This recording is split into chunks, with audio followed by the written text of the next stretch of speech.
கண்களை மூடி நாம் ஜெபிக்க போகிறோம். எல்லாரும் கண்களை மூடி ஜெபிக்கலாமா? எங்கள் அதிகமாய் நேசிக்கிற நல்ல பிதாவே, ஆசீர்வதிக்கப்பட்ட அருமையானது வேலைக்காக நன்றி செலுத்துகிறோம். இதுவரைக்குமே பாடத்தை கொடுத்த கிருபைக்காக ஸ்தோத்திரம். இப்பொழுது உங்களுடைய வார்த்தைக்காக நாங்கள் நினைக்கிறோம். இந்த வார்த்தை எங்களோடு நீர் பேசும் ஜீவனுள்ள வார்த்தையின் வாயில் இருக்க ஆண்டவரே. அப்பா, சீசர்கள் கேட்கிறாங்க, ஜீவனுள்ள வார்த்தை இடத்திலே உண்டே என்று சொல்லி, அப்படியாக நித்திய ஜீவனை நாங்கள் பெற்றுக்கொள்ள, ஜீவனுள்ள வார்த்தை எங்கள் பெற்று நடக்க கர்த்தர் உதவி செய்யும். இது மனுஷனுடைய வார்த்தை அல்ல, பாஸ்டருடைய மேஷாவுடைய வார்த்தை அல்ல. இது வேத புஸ்தகத்திலே கர்த்தர் சொன்ன வார்த்தையை நாங்கள் காதலை கேட்டு நடக்க எங்களை அர்ப்பணிக்கிறோம். கேட்கிற ஒவ்வொரு உள்ளத்தை தொடும் பேசுங்கப்பா, மறைத்து நீ வெளிப்படும். இயேசு மூலம் கேட்கிறோம் ஜெப பிதாவே, ஆமென் ஆமென். அல்லேலூயா. இன்றைக்கு ஒரு தலைப்போடு கூட உங்களோடு கூட பேசும்படி நான் விரும்புகிறேன். ஒரு தேவ பிள்ளை, அதாவது ஊழியக்காரங்க ஒருத்தங்க சொன்னாங்க, பாஸ்டர் நீங்க ஒரு தலைப்போடு பேசுவது ரொம்ப அது பிரயோஜனமா இருக்கிறது. அநேகர் பேசினாலும் ஒரு தலைப்பு அங்க இருக்குமானால் அது பிரயோஜனமா இருக்கிறது அப்படி என்று சொன்னார்கள். அப்ப நான் சொன்னேன், இது கர்த்தர் கொடுத்த வார்த்தை, அவர் சொல்லுகிறபடியே செய்கிறோம். எங்களுடைய இஷ்டத்தின்படி ஊழியம் அல்ல, கர்த்தருடைய விருப்பத்தின்படியே இயேசுவின் அன்பு அப்போஸ்தல ஊழியங்கள் என்று நான் சொன்னேன். அல்லேலூயா. இன்றைக்கு ஒரு தலைப்பு, கர்த்தர் கைவிட மாட்டார். அல்லேலூயா சொல்லுங்க. அல்லேலூயா. கர்த்தர் கைவிட மாட்டார்.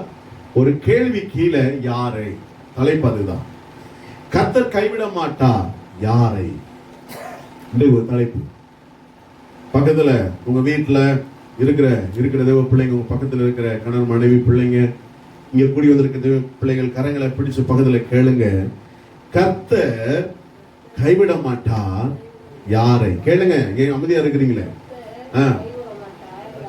யாரை? அல்லேலூயா. அல்லேலூயா. கர்த்தர் கைவிட மாட்டார் யாரை? ஆனால் வேத புஸ்தகத்துல கர்த்தர் கைவிடாம எப்படிலாம் நடத்துகிறார் என்று வேதத்துல என்ன சொல்லப்படுகிறது என்றத ஒரு 4-3 வசனத்தை சொல்லிட்டு, யாரை கைவிட மாட்டார் என்று, நாம் எப்படி இருந்தா கைவிட மாட்டார் என்று அப்படி தியானிக்க போகிறோம். பாருங்க, தேவன் எப்படிப்பட்டவர், அவர் எப்படிலாம் நம்மளை கைவிடாமல் காக்கிறார். சங்கீதம் 27ஆம் சங்கீதத்துல 10ஆம் வசனம் சொல்லுகிறது, என் தகப்பனும் என் தாயும் என்னை கைவிட்டாலும் கர்த்தர் என்னை சேர்த்துக் கொள்ளுவார் என்று வேதம் சொல்லுகிறது. நல்லா கவனிங்க. என் தகப்பனும் என் தாயும் என்னை கைவிட்டாலும் கர்த்தர் என்னை சேர்த்துக் கொள்ளுவார். அப்ப இந்த உலகத்துல எல்லாரும் கைவிடுவது உண்மைதான், எல்லாரும் கைவிட்டு போவது உண்மைதான். நம்மளும் யாரும் கைப்பிடிக்க போறது இல்ல, நம்மளை யாரும் கைப்பிடிச்சு உயர்த்துவது அல்ல. நம்மளும் கைவிடுவோம், பிறரும் நம்மள கைவிடுவாங்க. எல்லாரும் கைவிடுற கேஸ் தான். ஆனால் கைவிடாதவர் யார் என்றால் நாம் ஆண்டவராக இயேசு கிறிஸ்து மட்டுமே. அதிலே சொல்லுங்க. அல்லேலூயா. ஒவ்வொரு பிள்ளைக்கும் சரிங்க, இந்த வார்த்தை கேட்கிற ஒவ்வொரு பிள்ளைக்கும் சரி, அமர்ந்திருக்கிற தேவ பிள்ளைகளுக்கும் சரி, பிரசங்கிக்கிற எனக்கும் சரி, யார் நம்மளை கைவிட்டு தான் போவார்கள். ஆனா இயேசு மட்டும்தான் நம்மளை கைவிடாமல் காத்து ராஜ்யத்தில் சொந்தமாய் சேர்க்கிற அளவும் நம்மளை கைவிடாதவர். எத்தனை பேர் நம்புறீங்க, விசுவாசிக்கிறீங்க? ஹல்லேலூயா. அப்ப இரண்டாவது காரியம், 1 சாமுவேல் 12ஆம் அதிகாரம் 22ஆம் வசனத்தை ஒரு வாசிங்க. 1 சாமுவேல் 12ஆம் அதிகாரம் 22ஆம் வசனத்திலே சொல்லப்பட்டிருக்கு, கர்த்தர் உங்களை தமது ஜனமாக்கி கொள்ள பிரியமா இருந்தபடினால் கர்த்தர் தம்முடைய மகத்துவமான நாமத்தின் நிமித்தம் தமது ஜனத்தை கைவிட மாட்டார் என்று வேதம் சொல்லுகிறது. அவர் நமக்கு பிரியமாக, நம்மேல் அவர் பிரிய வைத்து கர்த்தருடைய மகத்துவமான நாமத்தின் நிமித்தம் தமது ஜனத்தை அவர் கைவிடவே மாட்டாராம். நீங்கள் நானும் அவருடைய ஜனம், அவருடைய பிள்ளைகளா இருக்கிறோம். அப்ப நம்மள என்ன செய்யவில்லை, கைவிடவில்லை. அதே போல ஆதியாகமம் புஸ்தகம் 28ஆம் அதிகாரம் 15ஆம் வசனம் சொல்லப்பட்டிருக்கு, நான் உன்னோடு கூட இருந்து நீ போகிற இடமெல்லாம் உன்னை காத்து இந்த தேசத்தில் உன்னை திரும்ப வர பண்ணுவேன். நான் உனக்கு சொன்னதை செய்யளவு உன்னை கைவிடுவதில்லை என்று யாக்கோபை பார்த்து ஆண்டவர் சொல்கிறார். அவனோடு கூட நடக்கிறாரு, உங்களோடு கூட வராரு, உங்களோடு இருக்கிறாரு, உங்களுக்கு சொன்ன வாக்குத்தத்தை நிறைவேற்றுகிறாரு. அப்படி சொல்றாரு, இதை நிறைவேற்ற காலம் வரைக்கும் உங்களை என்ன செய்யவில்லை, கைவிடுவதே இல்லை.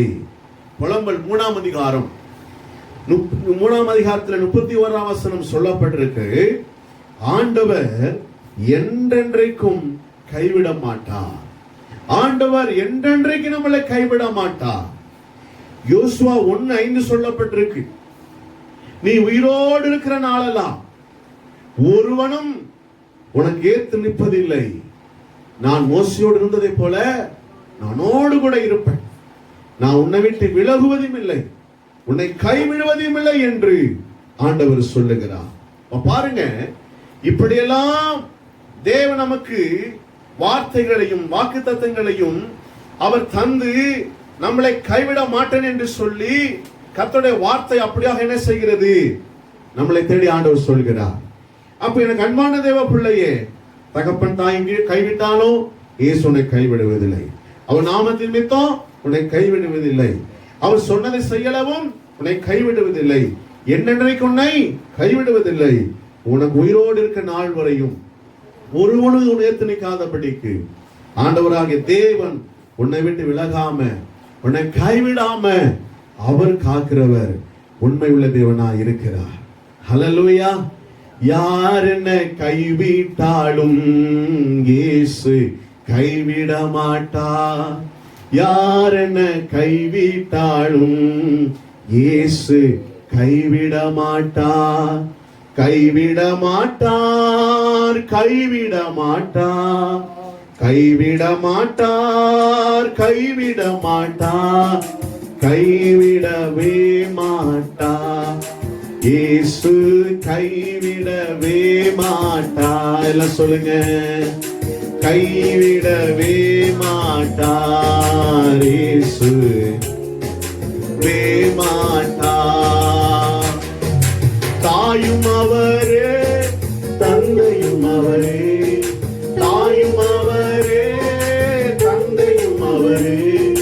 தாளாட்டுவா உன்னை சீராட்டுவா. சொல்லுங்க, தாளாட்டுவா உன்னை சீராட்டுவா. யாரும் கைவிட்டாலும் இயேசு கைவிட மாட்டார். யாரும் கைவிட்டாலும் இயேசு கைவிட மாட்டார். கைவிட மாட்டார், கைவிட மாட்டார், கைவிட மாட்டார், கைவிட மாட்டார், கைவிடவே மாட்டார். இயேசு கைவிடவே மாட்டார். கைவிடவே மாட்டார். இயேசு கைவிடவே மாட்டார். ஹல்லேலூயா.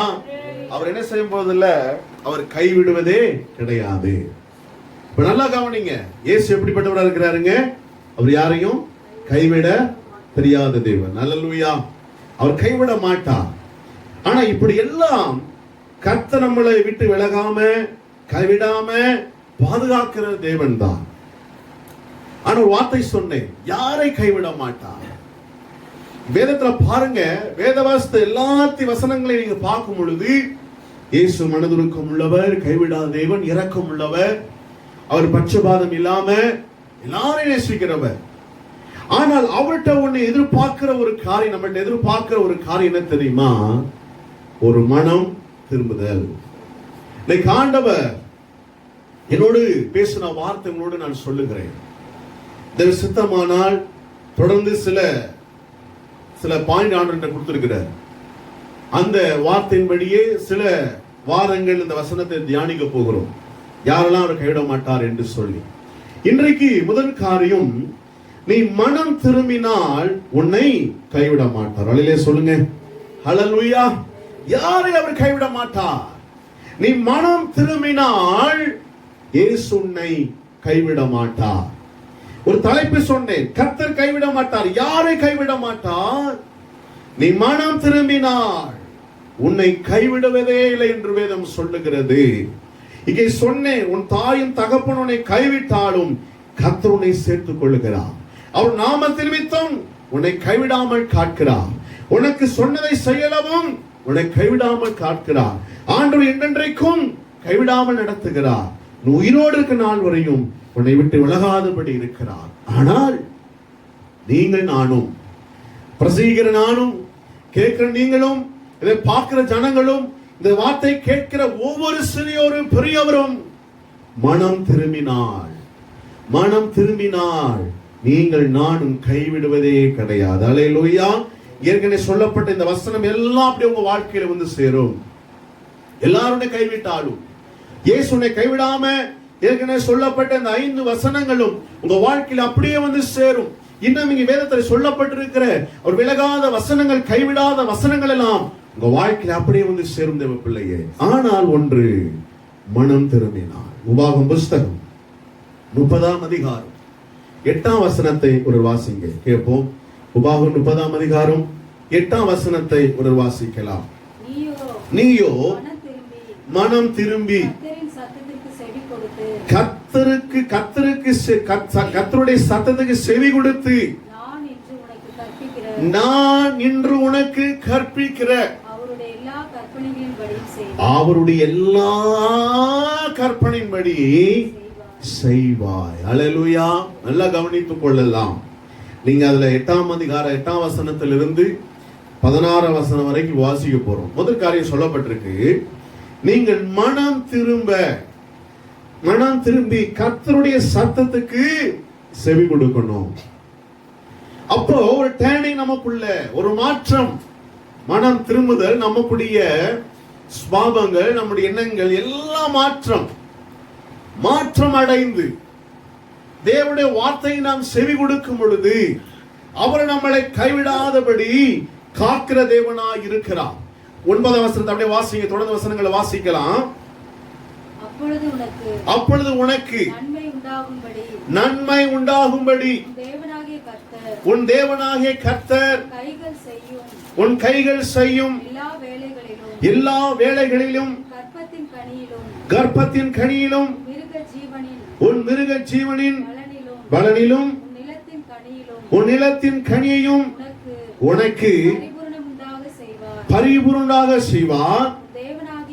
உன் தேவனாகிய கர்த்தருடைய சத்தத்துக்கு செவி கொடுத்து இந்த நியாயப்பிரமாண புஸ்தகத்தில் எழுதியிருக்கிற அவருடைய கற்பனைகளையும் அவருடைய கட்டளைகளையும் கை கொள்ளும் போது உன் தேவனாகிய கர்த்தரிடத்தில் உன் முழு இருதயத்தோடும் முழு ஆத்துமாவோடும் திரும்பும் போதும் கர்த்தர் உன் பிதாக்கள் மேல் சந்தோஷமா இருந்ததை போல உன் மேலும் உனக்கு நன்மை உண்டாக திரும்பவும் சந்தோஷமாக வைக்கிற தேவனாய் இருக்கிறார். அல்லேலூயா. அப்ப நம்முடைய வாழ்க்கையில கர்த்தர் எதிர்பார்ப்பது என்ன தேவ பிள்ளையே? ஆசீர்வாதம் பல கோடி இருக்குங்க பைபிள்ல. பல கோடி ஆசீர்வாதங்கள் வேத புஸ்தகத்தில் ஆண்டு வைத்திருக்கிறார். இதை வாசிக்கிற, நேசிக்கிற, கை கொள்ளுகிற ஒவ்வொரு பிள்ளைக்கு ஆசீர்வாதம் தான். ஆனால் வாசிக்கிறது எல்லாம் வாசிச்சிடலாம் பாத்துக்கங்க. ஆனா கை கொள்வது எல்லாரையும் செய்ய முடியாது. அதை ஃபாலோ பண்ணுவது எல்லாராலும் செய்ய முடியாது. ஆனால் செய்ய முடியும். எப்ப செய்ய முடியும்? மனம் திரும்பினால். வேலையை சொல்லுங்க. அல்லேலூயா. மனம் திரும்பினால் கர்த்தருடைய சத்தத்துக்கு அப்பதான் செவி கொடுக்க முடியும். மனம் திரும்பாம எதையும் நம்ம தேவனுடைய இடத்துல பெற்றுக்கொள்ளவே முடியாது. அப்ப இங்க ஆண்டவர் இஸ்ரவேல் ஜனங்களை பார்த்தீங்க, மோசையோடு உடன்படிக்கை பண்ணுகிறார். என் ஜனம் மனம் திரும்பினாள், என் சத்தத்துக்கு செவி கொடுத்தாள், என்னுடைய கற்பனைகளை கை கொண்டாள், என் நியாயங்களை அவள் நியாயங்கள் படி நடந்தாள், நான் என்ன செய்வேன்? அவங்க எல்லாவற்றையும் ஆசீர்வதிப்பேன் என்று யாருடைய வேதம் நமக்கு சொல்லி தருகிறது. பாருங்க, 11ஆம் வசனம் சொல்லப்பட்டிருக்கு, நான் இன்று விதிக்கிற கட்டளை உனக்கு மறைபொருளும் அல்ல, நல்லா கவனிங்க, கர்த்தர் சொல்லுகிற வார்த்தைகள்லாம் அது மறைவாகவும் இல்ல, தூரமாகவும் இல்ல. அவர் உனக்கு மனம் திரும்புதெல்லாம் கர்த்தரும் பக்கத்துல வச்சிருக்கிறாரு. 12ஆம் வசனத்துல நாங்கள் அதை கேட்டு அதன்படி செய்யும் பொருட்டு எங்கள் நிமித்தம் வானத்துக்கு ஏறி அதை எங்களுக்கு கொண்டு வருகிறவன் யார் என்று சொல்லத்தக்கதாக அது வானத்துள்ளதும் அல்ல.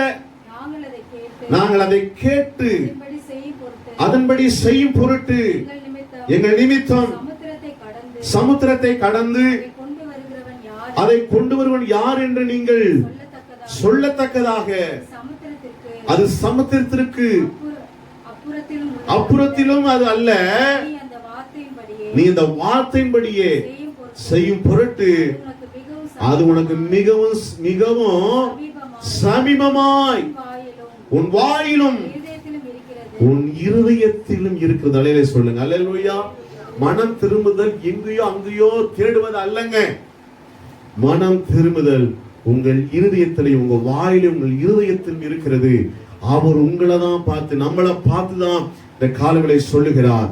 மனம் திரும்பத்தக்கதாய் அவர் தான், அப்பதான் உங்களை கைவிட மாட்டார். பாருங்க, அதுல அடுத்த வசனத்தை வாசிக்கலாம். இதோ ஜீவனையும் நன்மையும் மரணத்தையும் தீமையையும் இன்று உனக்கு முன்னே வைத்திருக்கிறேன். நீ பிழைத்து பெருகும்படிக்கும் நீ சுதந்தரிக்க போகிற தேசத்தில் உன் தேவனாகிய கர்த்தர் உன்னை ஆசீர்வதிக்கும்படிக்கும் உன் தேவனாகிய கர்த்தரில் அன்பு கூறவும் அவர் வழியிலே நடக்கவும் அவருடைய கற்பனைகளையும் கட்டளைகளையும் நியாயங்களை என்ன செய்யணுமா? கை கொள்ளவும் நான் இன்று உனக்கு என்ன செய்றேன்? கற்பிக்கிறேன். ஆனா ஏன் இந்த வார்த்தையில கர்த்தர் சொல்றா தெரியுமா? 8ஆம் வசனம் சொன்னாரு, நீ மனம் திரும்பி கர்த்தருடைய சத்தத்திற்கு என்ன செய்யணும்? செவி கொடுக்கணும்.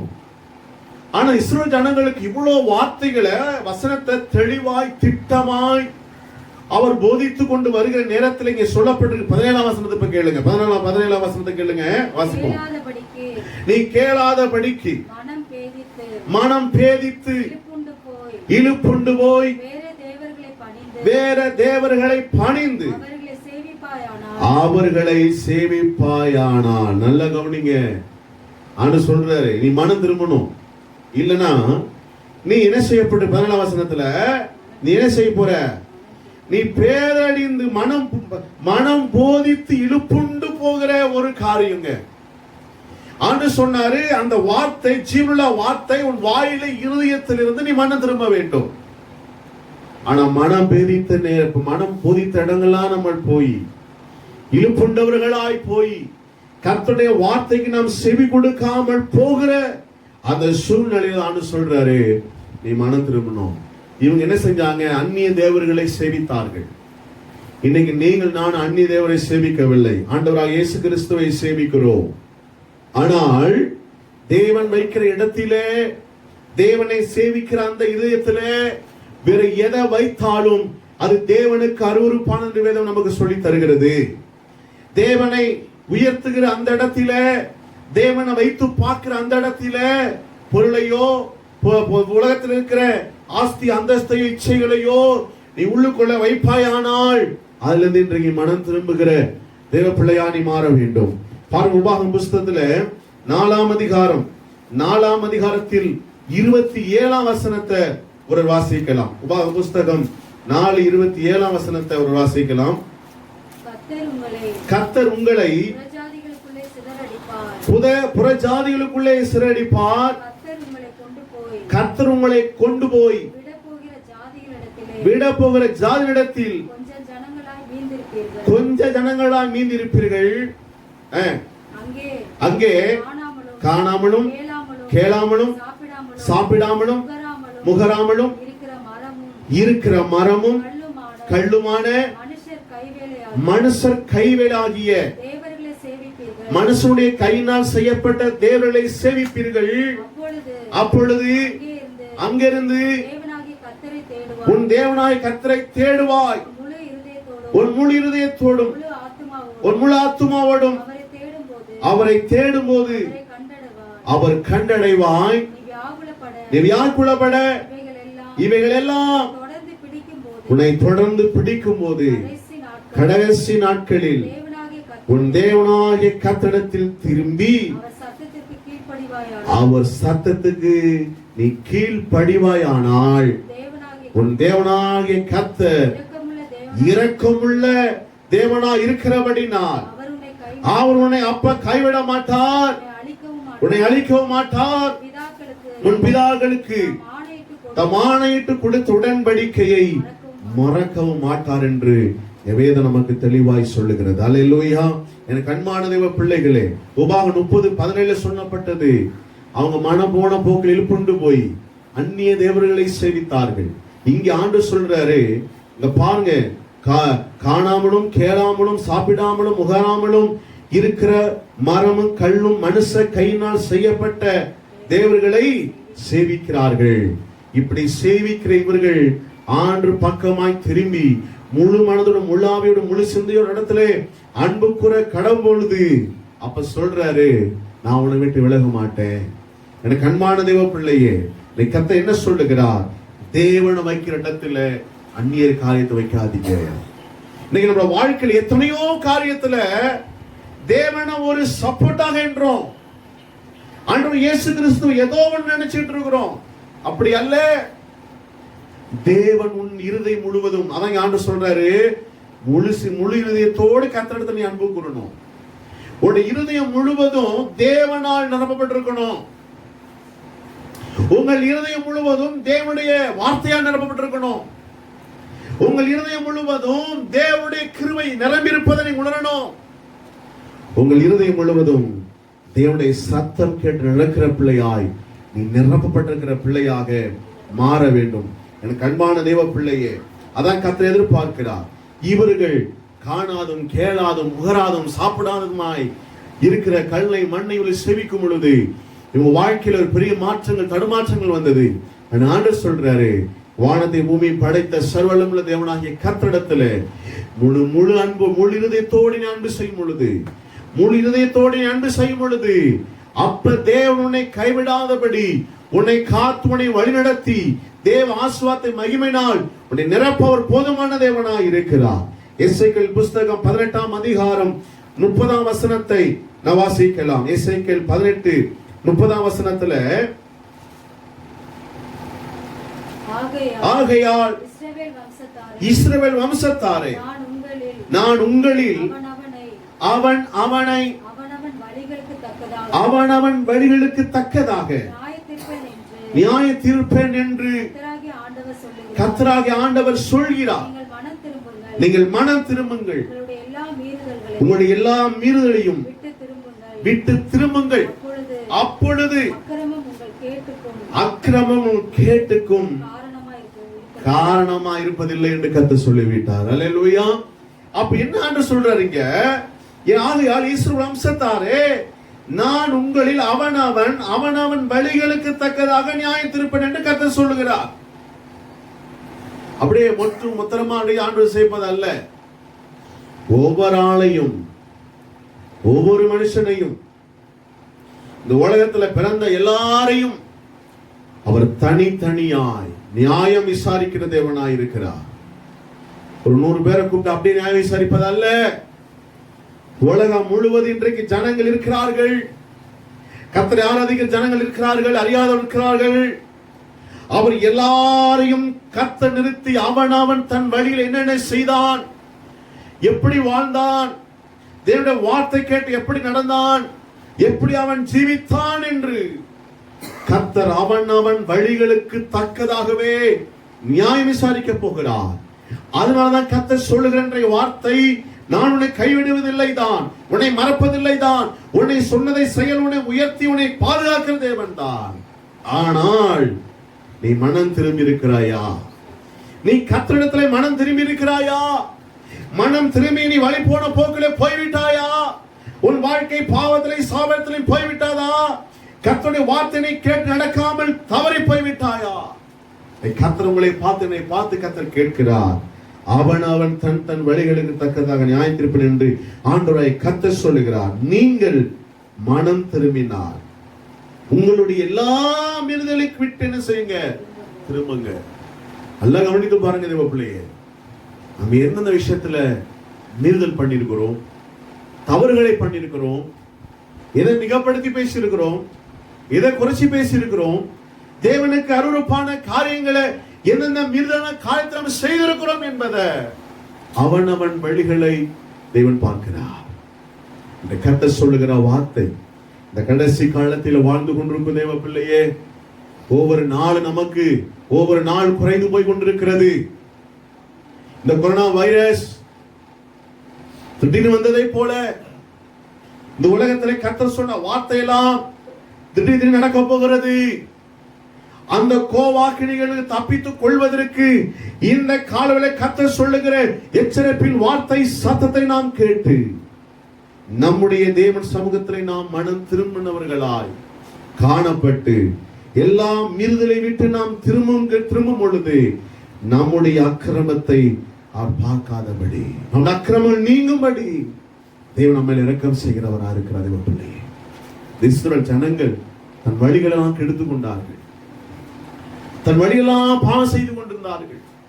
கர்த்தர் செய்த அற்புத அதிசயத்தெல்லாம் தெரிஞ்சும் உணர்ந்தும் கூட மனம் போன போக்கள் எழுப்புண்டவர்களாய் போய்விட்டார்கள்.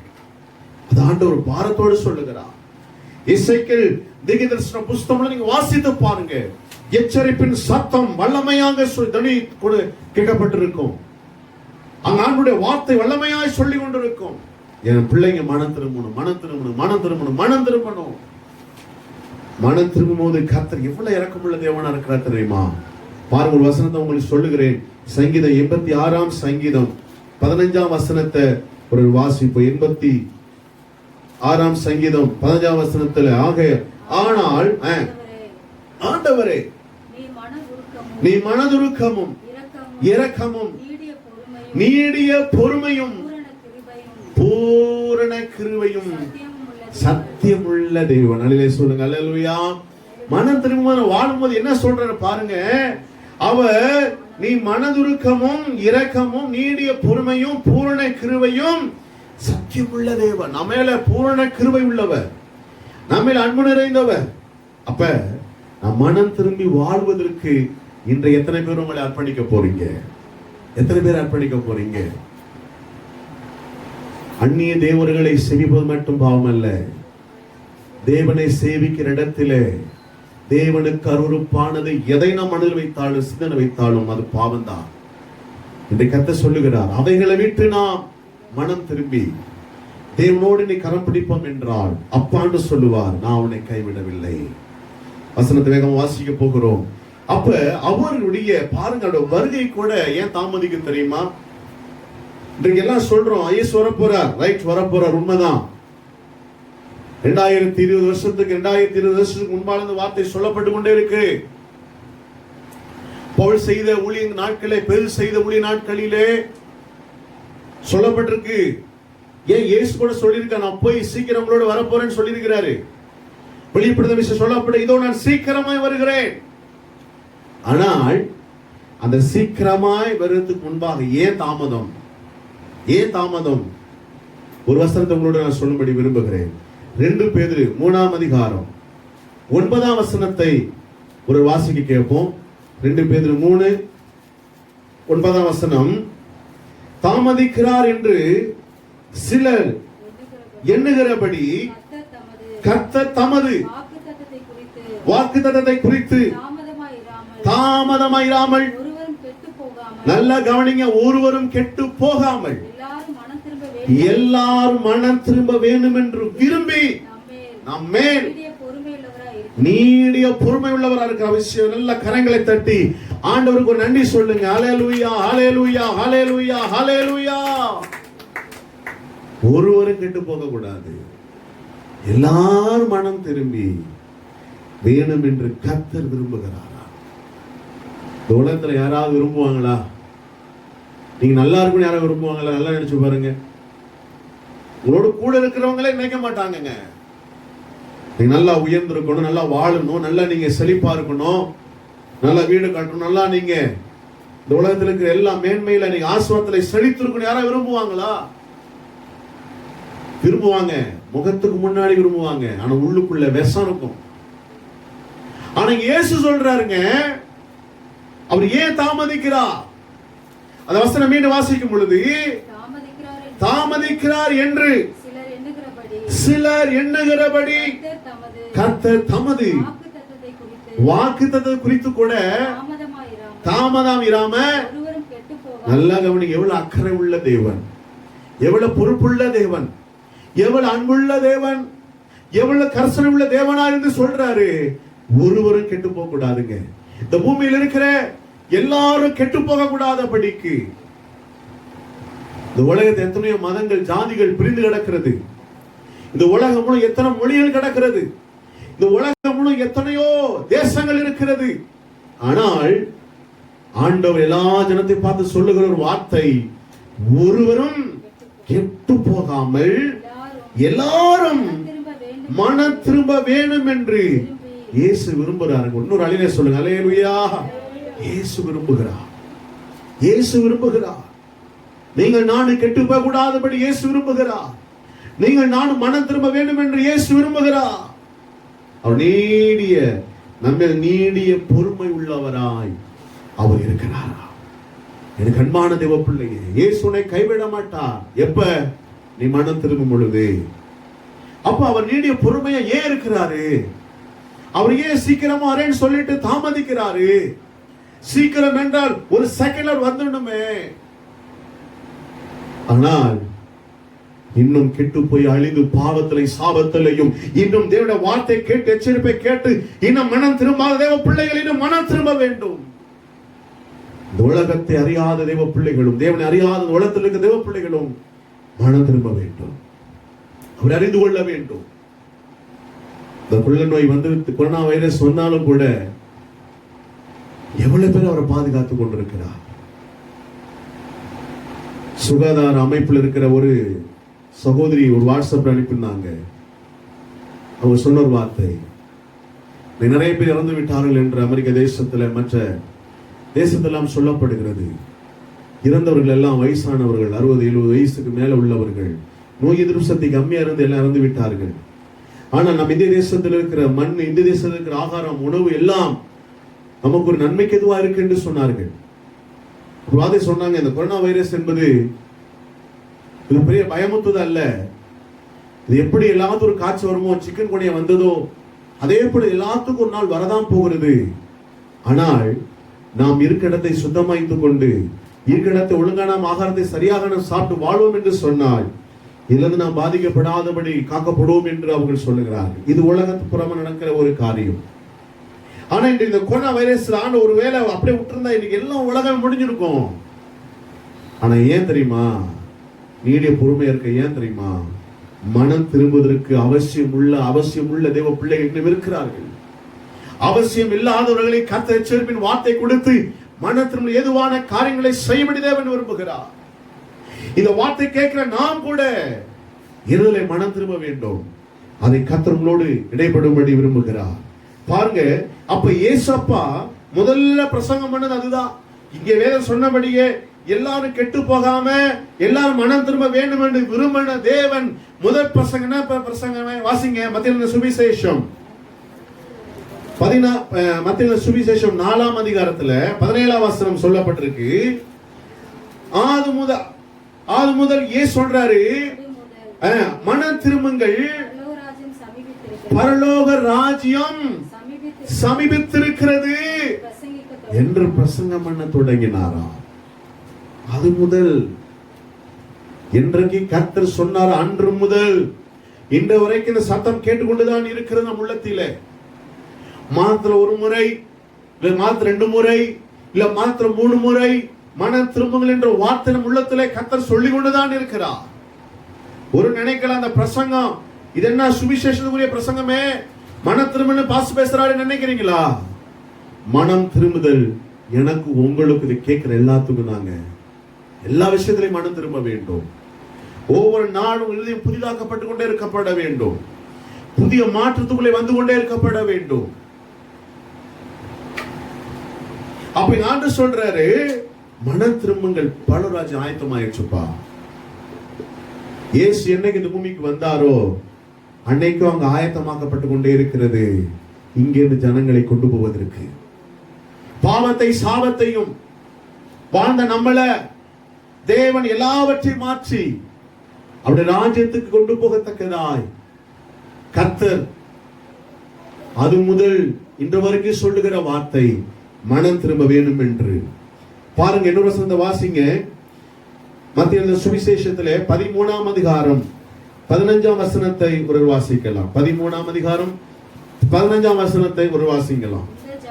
இந்த ஜனங்கள் கண்களினால் காணாமலும் காதுகளினால் கேளாமலும் இருதயத்தினால் உணர்ந்து மனம் திரும்பாமலும் நான் அவர்களை ஆரோக்கியமாக்காமலும் இருக்கும்படியாக அவர்கள் இருதயம் கொழுத்திருக்கிறது, காதால் மந்தமாய் கேட்டு தங்கள் கண்களை மூடிக்கொண்டார்கள் என்பதே என்று கர்த்தர் சொல்கிறார். எனக்கு அன்பான தேவ பிள்ளைகளே, யாரு பாருங்க, இந்த ஜனங்கள் கண்களில் என்ன செய்யல, கண்களில் இருந்து காணாம, காதில் இருந்து கேளாம, இருதயத்தினால் உணர்ந்தும் கூட மனம் திரும்பாம. இந்த வார்த்தை படிக்கும் சொன்னார். மனம் திரும்ப என்னன்னு எனக்குள்ள ஒரு கேள்வி. மனம் திரும்ப என்ன ஆண்டவரே? எதுல மனம் திரும்பணும்? ஆண்டு சொல்ற தெளிவான ஒரு வார்த்தை, உன் இருதயத்திலே உணர்ந்து நீ திரும்புவதுதாங்க மனம் திரும்புதல். ஒரு வழியிலே சொல்லுங்க அல்லேலூயா. உன் சரீரத்துல மாற்றுவது மனம் திரும்புதல் அல்ல. நான் இப்படி சீவிருந்தேன், நாளைக்கு இப்படி சீவ போறேன், அதுல அல்ல. நான் இந்த ட்ரெஸ் போட்டிருந்தேன், நாளைக்கு வேற ட்ரெஸ் போட போறேன், அது அல்ல. இன்னைக்கு பழைய சோறு சாப்பிட்டேன், நாளைக்கு நான் சிக்கன் பிரியாணி தான் சாப்பிடுவேன், அதல்ல. அது மாற்றம் அல்ல. எது மாற்றம்? நீங்க இருதயத்திலே உணர்ந்து மனம் திரும்பும் போதுதாங்க அதாங்க மனம் திரும்புதல். அதான் இயேசு எதிர்பார்க்கிறார். வெளி தோற்றத்துல முகத்துல நீ மனம் திரும்பிட்டேன்னு சொல்வதை பார்க்கலாம். என் எதுவுமே இல்ல, இதயத்துல பொல்லாத வச்சுக்கிட்டு வெளியில நான் மனம் திரும்பிட்டேன்னு சொல்வது தவறு. வேதத்தை நான் இங்க சொல்லி தருகிறேன், நானா சொல்லவில்லை. தேவனை ஆண்டவராக இயேசு கிறிஸ்துவே தன் ஜனங்களை பார்த்து சொல்லுகிற வார்த்தை அதுதான். மீண்டும் வாசிங்க இந்த வசனத்தை. இந்த ஜனங்கள் கண்ணிருந்து காணாமலும் காதிருந்து கேளாமலும் இதயத்திலே உணர்ந்து மன திரும்பாமலும் நான் அவர்களை ஆரோக்கியமாக்காம இருக்கும்படியாக அவள் இருதயம் கொழுத்து போயிடுச்சுங்க. மன திரும்புதல கேட்டு கேட்டு கொழுத்து போயிடுச்சு. அதான் சொல்றாரு. அதுக்கு முன்னாடி சில விதைகளை குறித்து அனுபவமையா சொல்லிட்டு வர்றாரு.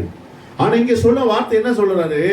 இந்த ஜனங்க காதுல கேட்டாலும் கேளாம போறாங்கப்பா, கண்ணிருந்தும் பார்த்தும் பார்க்காம போறாங்கப்பா, இருதயத்துல உணர்த்தப்பட்டு குத்தப்பட்டு என்ன செய்யல, மன திரும்ப மாட்டாங்கப்பா. நான் எப்படி உங்க ஆரோக்கியத்தை வர பண்ணுவேன்? கொழுத்து போயிருக்கிறாங்களே. அதான் சொல்ற.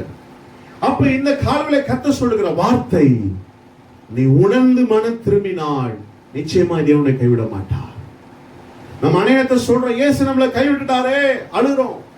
போட்ட வரும்போது பிரச்சனை வந்து நம்ம இயேசுவை குறை சொல்ற தவறு. நீங்கள் நானும் சரியா இருப்போமானால் இயேசு ஒருபோது நம்மளை கைவிடாத தேவன். அல்லேலூயா சொல்ல முடியுமா? அல்லேலூயா. அதை ஆண்டு சொல்றாரு, நீ இருதயத்திலே உணர்ந்து மனம் திரும்ப வேண்டும். புதிய தேவ பிள்ளைகளாக நாம் மாற வேண்டும். ஒரு புதிய மனுஷனாக மாற வேண்டும். வெறும் ஞானஸ்தானம் மட்டும் அல்ல மனம் திரும்புதல், இருதயத்திலே நீ மாற்றத்தை கொண்டு வர வேண்டும்.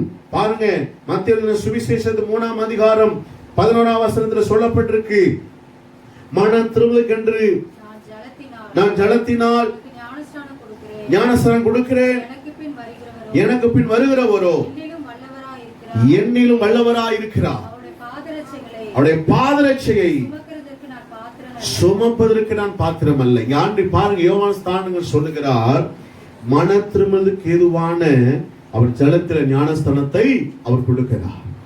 நம்ம எல்லாம் ரட்சிக்கப்பட்டுட்டாங்க, யார் ரட்சிக்கப்படாம இல்ல, எல்லாரும் ஞானஸ்தானம் பெற்றுட்டோம். முழுகி பிதா குமாரன் பரிசுத்தாவின் நாமத்தினாலே முழுகி ஞானஸ்தானம் பெற்று விட்டோம். அதே என்ன, ஞானஸ்தானம் பெறாத தேவ பிள்ளைகள் இருக்கிறீங்க நம்ம சபையில, உங்களோட கர்த்தர் பேசிக்கொண்டுதான் இருக்கிறார். ஞானஸ்தானத்தை உங்களை ஒப்புவிடுங்கள், உங்களை அர்ப்பணிங்கள், உணர்ந்து கொள்ளுங்கள், மனம் திரும்புங்கள். ஏனென்றால் இயேசு சீக்கிரம் வரப்போகிறார். இயேசு ராஜா வரத்துக்கு முன்பாக நீங்கள் வெறுமே இருக்க கூடாது. நீங்கள் ஜலத்திலே போய் பிதா குமாரன் பரிசுத்தாவின் நாமத்தில் ஞானஸ்தானம் பெற்று நீங்கள் கரையேறி தேவனுக்கு பரிசுத்தமாய் நீங்கள் வாழ்ந்து ஜீவிப்போம் என்றால் மன திரும்பலுக்கு அவசியம். அதுதான் அர்த்தம்.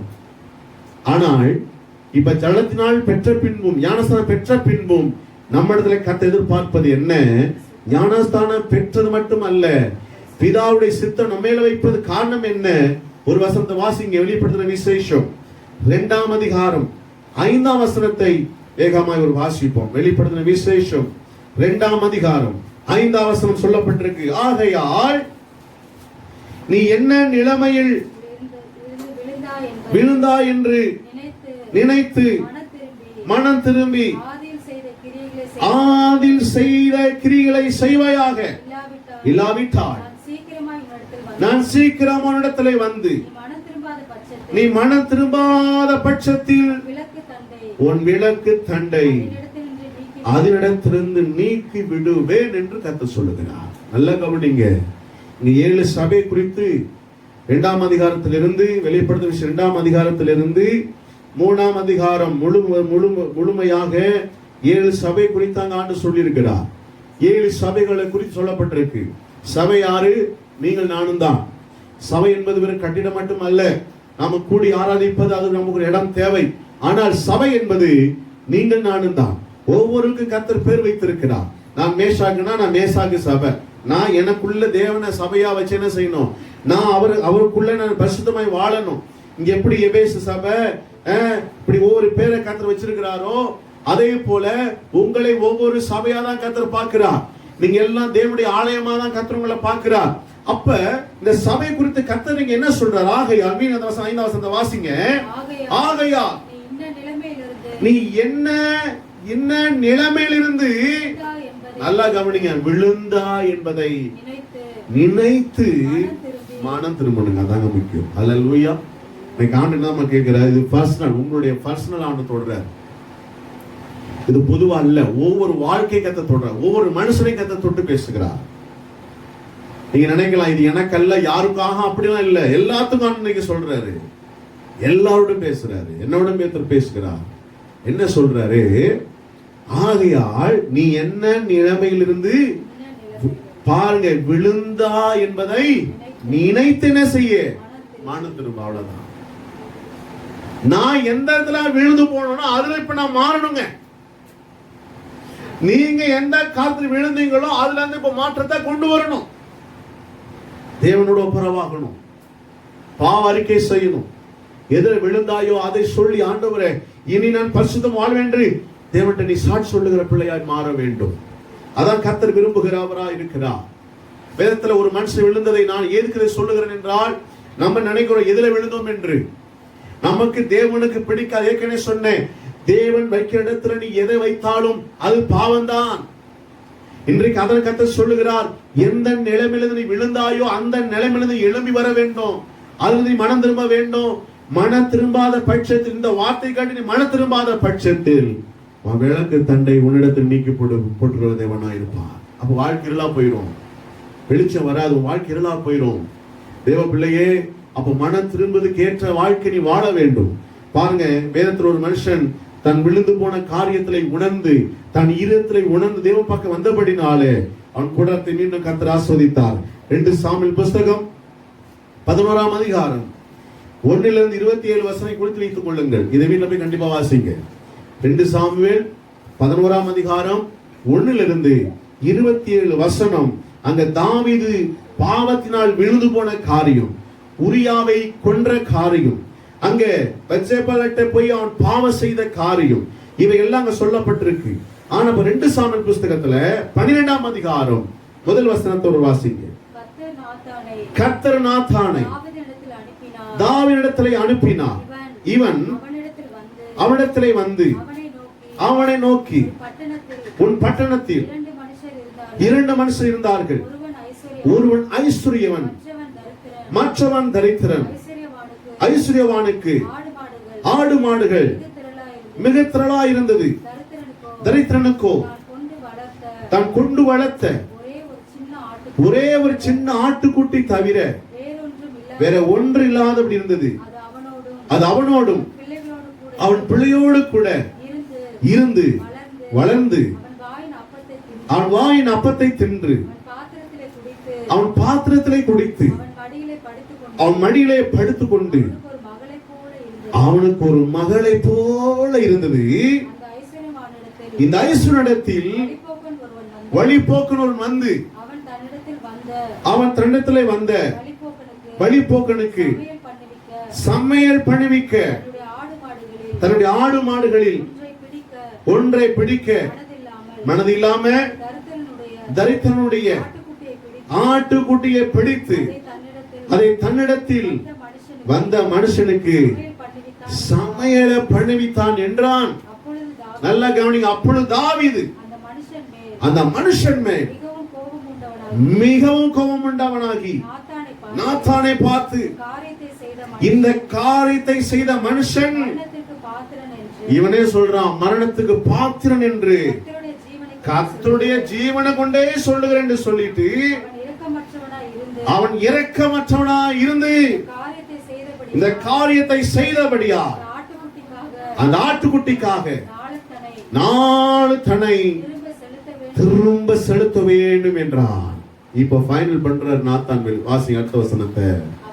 அப்பொழுது நாத்தான் தாவீதை நோக்கி, நீயே அந்த மனுஷன், நீயே அந்த மனுஷன், நீயே அந்த மனுஷன் என்று நாத்தான் மேல் தாவீதை பார்த்து சொல்லுகிற வார்த்தை இங்க படிக்கிறோம். தாவீது யாருங்க? ராஜாங்க. இஸ்ரவேலும் யூதாவுக்கும் ராஜாவாய் கர்த்தர் ஏற்படுத்தி இருந்தார். ஆடு வழியே போயிருந்து கொண்டிருந்த தாவீத, ஆடின் சத்தத்தை கேட்டு வளர்ந்த தாவீத இப்ப அரசனாக்கி ராஜ மேன்மை கர்த்தர் கொடுத்து தாவீதை உயர்த்திருந்தாலும் வெளிப்படுத்துற விசேஷம் 2:5 சொன்னபடியே அவன் தன் வாழ்க்கை பரிசுத்த வாழ்க்கை விட்டு அவன் விழுந்து போய்விட்டான். அந்த நாத்தான் மேல் தீர்க்கதரிசி வந்து தாவீது சொல்றாரு, ஒரு ஆட்டுக்குட்டி கதையை சொல்றாரு. பட்டணத்துல ஐஸ்வர்யம் இருந்தா, தரித்திரம் இருந்தா, ஐஸ்வர்யன் நல்ல ஆடு மாடுகள் செல்வத்தை வைத்துக் கொண்டிருந்தா, வழி போக்கனுக்கு ஆகாரத்தை பண்ணி கொடுப்பதற்கு அவனுக்கு அந்த வீட்டில் இருக்கிற தன்னுடைய விலங்குகளை அடித்து கொடுப்பதற்கு மனதில்லாம தான் ஒரே ஒரு ஆட்டுக்குட்டி வைத்திருந்த அந்த போய் அடித்து அவன் கொன்று விட்டானே. இதை கேட்ட தாவீது கோபம் வந்து அவன் மரணத்துக்கு பாத்திரனா இருக்கிறான் என்று கோபப்படுகிறான். அப்ப அழகா சொல்றாரு, நீதாயா அந்த மனுஷன், நீதான் அந்த மனுஷன், நீதான் ஆட்டுக்குட்டியை கொன்ற, நீதான் ஆட்டுக்குட்டியை சமைச்சு சாப்பிட்ட, நீதான் நீதான் நீதான் என்று சொன்ன உடனே, வாசிங்க அதுல சொல்லப்பட்டிருக்கு, நீதான் நீதான் என்று சொன்ன உடனே இஸ்ரவேலின் தேவனாகிய கர்த்தர் சொல்லுகிற என்னவென்றால், நான் உன்னை இஸ்ரவேலின் மேல் ராஜாவாக அபிஷேகம் பண்ணி உன்னை சவுலுக்கு கைக்கு என்ன செஞ்சையா, தப்புவித்தையா, உன் ஆண்டுடைய வீட்டுக்கு உனக்கு கொடுத்து உன் ஆண்டுடைய ஸ்திரீகளையும் உன் மடியிலே தந்து இஸ்ரவேல் வம்சத்தாரையும் யூதா வம்சத்தாரையும் உன் கையளித்தேன். இது போதாது இருந்தா பாரி ஆண்டு சொல்றாரு, இது போதாம இருந்தா எனக்கு கேட்டிருந்தா நான் இன்னும் உனக்கு என்ன செஞ்சிருப்பையா, மேன்மையை நான் செஞ்சிருப்பேனே, இன்னொன்னு ஆசிரிச்சிருப்பேனே. ஆணுடைய நோக்கத்தை பாத்தீங்களா? அப்பா உனக்கு பத்தலையா மேன்மை, உனக்கு நான் தரேன், என்ற கையில ஆசீர்வாதத்தை நான் தரேன். அந்த ஏனை பாவம் செய்தாய், ஏன் உன் நிலைமையிலிருந்து கீழே விழுந்தாய், ராஜ மேன்மை அபிஷேகம் எல்லாம் இழந்து போய்விட்டாயே. இன்றைக்கு கர்த்தர் உங்களை என்னை பார்த்ததான் கேட்கிறார், தாவீதை போல நாம் எதிர விழுந்து போனோம், எதிர விழுந்து போனோம். விழுந்து போனாலும் கர்த்தர் சொல்லுகிறார், மனம் திரும்பு. விழுந்து போனது உண்மைதாங்க. எல்லாரும் எல்லா விஷயத்திலையும் தவறி போகிறோம் என்று யாக்கோபிலே வாசிக்கிறோம். விழுந்து போனது உண்மைதான். ஆனால் வார்த்தை வந்த உடனே செவி சாய்க்க வேண்டும், இருதயத்திலே உணர வேண்டும், இருதயத்திலே மாற்றத்தை நாம் கொண்டு வர வேண்டும். இந்த தாவீதுக்குள்ள அதான் கர்த்தர் எதிர்பார்த்தார். தாவீது அதை செய்தான். பாருங்க 13ஆம் வசனத்தை வாசிக்கும் பொழுது, அப்பொழுது தாவீது நாத்தானிடத்திலே, நான் கர்த்தருக்கு விரோதமாய் பாவம் செய்தேன் என்றான். நாத்தான் தாவீதை நோக்கி நீ சாகாதபடிக்கு கர்த்தர் பாவத்தை நீக்க செய்தார். நல்ல கவனிங்க, ஒரு ராஜாங்க மேன்மங்க, ஆனா தீர்க்கதரிசி போய் சொன்ன உடனே உணர்ந்தா பாருங்க, அதாங்க மேன்மை. அல்லேலூயா சொல்லுங்க. அல்லேலூயா. தாவீது உணர்ந்துட்டான். அதான் சொன்னாரு மத்தேயு சுவிசேஷம் 13ஆம் அதிகாரத்துல 15ஆம் வசனத்துல, இருதயத்திலே உணர வேண்டும். தாவீது செய்த பாவம், கொலை செய்து விட்டான், பிறர் மனைவி இச்சித்து விட்டான், அவளோடு இச்சித்து ஒரு குழந்தை பெற்றுக் கொண்டான். ஆனால் இவன் செய்த தவறு பாவத்தை நாத்தான்வேல் வந்து சுட்டி காட்ட உடனே இவன் நினைச்சுக்கொள்ள, ராஜாவா இருக்கிற நாத்தானே நீ என்ன சொல்ற அப்படின்னு சொல்லி நான் மிரட்டி இருக்கலாம், உருட்டி இருக்கலாம், என்ன வேணா பண்ணி இருக்கலாம். ஆனால் தாவீது அதை செய்யவில்லை. உடனே உணர்ந்தான். அதான் வெளிப்படுத்தின 2:25-2:5 சொல்லப்பட்டிருக்கு. என்ன நிலைமையில விழுந்தா என்பதை நினைத்து நீ மனம் திரும்ப வேண்டும். தாவீது எந்த நிலைமையில விழுந்தானோ அதை நினைத்து நினைத்து அழுது புலம்பி 7 நாள் தேவ சமூகத்தை விடாதபடி அழுதாங்க. அதான் உணர்ந்து கொள்வது, மனம் திரும்புவது. அதுதான் என் தவறுகளை நான் உணர்ந்து என் தேவ சமூகத்தில் உட்கார்ந்து அழுது சோம் பண்ணி நீ எழும்பும் பொழுது கர்த்தர் உன்னை சும்மா விட மாட்டார், உன்னை பலமாய் எழும்ப செய்வார். நீங்க போய் 2 சாமுவேல் 12ஆம் அதிகாரம் 11ஆம் அதிகாரத்தை முழுவதும் வீட்டில் வாசித்துக் கொள்ளுங்க. இதை குறித்து வைத்துக் கொள்ளுங்க. இதுல ஒரு ஹோம்வொர்க் உங்களுக்கு தரேன். 11, 12 நீங்க படிச்சு அதுல நீங்க என்ன உணர்ந்தீங்க நீங்க எழுதி கர்த்தருக்கு முன்னாடி உங்களை ஆண்டவர்கிட்ட தாழ்த்துங்க. கர்த்தர் உங்களை நிச்சயமா உங்களை ஆசீர்வதிப்பார். அப்ப நாத்தான்வேல் சொன்ன உடனே தாவீது ஒற்றுக்கொண்டு தேவ சமூகத்தில் வேதம் சொல்லுகிறது 7 நாள் அவன் புசிக்கவில்லை, இரவு பகலும் தேவ சமூகத்தில் விழுந்தமாயே விழுந்து கிடக்கிறான். விழுந்து அப்பாட்ட மன்னிப்பு கேட்கிறான். ஏன்னா அந்த குழந்தை வியாதிப்பட்டுருச்சு, அந்த குழந்தை சுகமடைய வேண்டும் என்று ஜெபம் பண்றான், தன் வாழ்க்கையை ஒப்பு கொடுக்கிறான். ஆனா குழந்தை உயிரடையவில்லை. ஆனா இவன் உயிரடையும்படி தேவன் கிருபை செய்தார். ஏன் என்றால் பாவத்தின் சம்பளம் மரணம். பாவத்தினால் வந்து அந்த குழந்தை இறந்து விட்டது. ஆனால் தேவனுடைய நீதியாய் பிழைக்கும்படி மீண்டும் கர்த்தரை உயர்த்தி சாலமோன கர்த்தனை செஞ்சாருங்க, கொடுத்தார். அல்லேலூயா. ஆனால் இந்த விழுந்து போன தாவீது எந்த நிலைமையில விழுந்தானோ அதே நிலைமையில தேவன் நோக்கி அவன் ஜெபிக்கும் பொழுது ஆமோஸ் புஸ்தகம் 9ஆம் அதிகாரம் 12ஆம் வசனம் சொல்லப்பட்டிருக்கு. வாசிங்க. 9ஆம் அதிகாரம் 12ஆம் வசனத்துல விழுந்து போன தாவீதின் கூடாரத்தை என்ன செஞ்சாராங்க? மீண்டும் உயிர்ப்பித்தார். வாசிங்க. ஆமோஸ் 9:12 வசனத்துல அந்நாளிலே விழுந்து போன தாவீதின் கூடாரத்தை நான் திரும்ப எடுப்பித்து அதன் திறப்புகளை அடைத்து அதில் பழுதா போனதை சீர்படுத்தி பூர்வ நாட்களில் இருந்த ராஜ மேன்மையை தாவீதுக்கு என்ன செஞ்சாராம்? அதை ஸ்தாபிப்பேன் என்று கர்த்தர் சொல்லுகிறார். அல்லேலூயா. நல்லா கவனித்துக் கொள்ளுங்க. அப்ப மனம் திரும்பினா உன்னை தேவன் அப்படியே புறக்கணிப்பது அல்ல. நீ மனம் திரும்பும் பொழுது உன்னை மீண்டும் அந்தஸ்துல உயர்த்துகிறார். அல்லேலூயா சொல்லுங்க. அல்லேலூயா. மீண்டும் உன்னை உயர்த்துகிறார். மீண்டும் உன்னை உயர்த்தி அதே ஸ்தானத்திலே கர்த்தர் வைத்து உன்னை ஆசீர்வதிக்கிற தேவனா இருக்கிறார். ஆனால் நீ மனம் திரும்புவதை கைவிடாம, மனம் திரும்பும் போது உன்னை கைவிடாம தேவன் உன்னை ஆசீர்வதிக்கிறார்.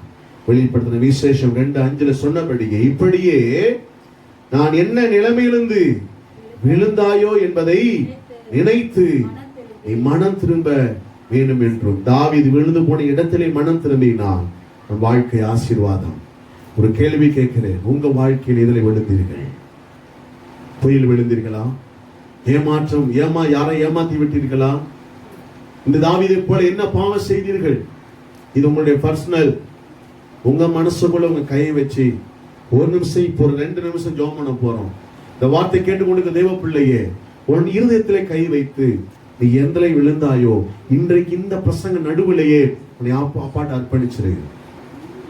உன்னை அர்ப்பணிக்கும் போது நிச்சயமாய் கர்த்தர் உன்னை இந்த பிரசங்க முடிவில் விழுதும் தாவீது கூட எப்படி ஸ்திரப்படுத்தினாரோ அதே போல் வாழ்க்கை ஸ்திரப்படுத்த போதுமானது. எல்லாம் கண்களை மூடி இருதலை கை வைத்து, நான் எந்த நிலைமையில விழுந்தனோ, எந்த சூழ்நிலை விழுந்து போனனோ, அதுல நான் மனம் திரும்பி என்னை ஒப்பு கொடுக்கிறேன்ப்பா.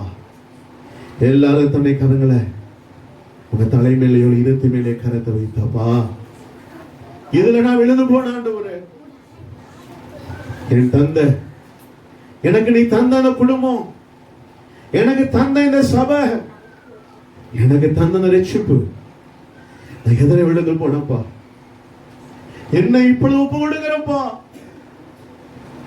எல்லாரும் மனசு நிறைய அப்பட கேளுங்க. ஏதோ நான் சொல்றதுக்காக இல்ல, உங்களை நிச்சயமாய் தேவன் உங்க இதயத்தை பார்க்கிறார். நீங்க இன்னைக்கு அப்பட ஜெபம் பண்ணுங்க. உங்க வாழ்க்கை இன்னையில ஒரு பெரிய ஆசீர்வாதங்க, இன்னையில ஒரு பெரிய மாற்றங்க, குடும்பத்தில் பெரிய சமாதானம் கட்டளை போகிறார். எல்லாரும் கரங்களை வைத்து அப்பாவை நோக்கி ஹalleluya ஜீசஸ் எங்களை ஒப்பு கொடுக்கிறோம். எந்த நிலைமை நாங்கள் விழுந்து போனோமோ அந்த நிலைமை நாங்கள் நினைத்து பார்க்கிறோம். எங்களை நாங்கள் நியாயப்படுத்துவதற்கு நாங்கள் நியாயாதிபதி அல்லப்பா.